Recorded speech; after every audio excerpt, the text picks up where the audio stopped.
Ito ay rated SPG. Striktong patnubay at gabay ng magulang ang kailangan. Maaaring may masiselang tema, lengguwahe, karahasan, sexual, horror o droga na hindi angkop sa mga... Dahil magkasama nga sa iisang kwarto, ito ngang si Megan at Jenny.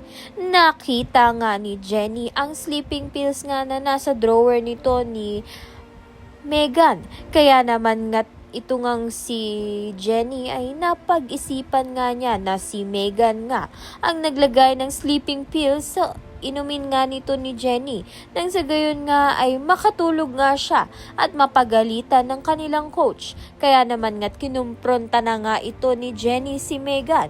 Subalit ito nga si Megan ay todo tanggi pa nga sa ginawa niya. Maldita nga talaga itong si Megan at hindi nga magbabago ang kanyang ugali.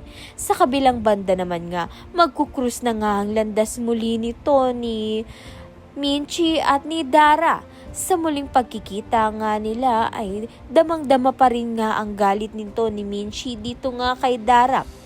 Samantalang kinikailangan nga siya nito ni Dara upang maging successful ang kanyang concert.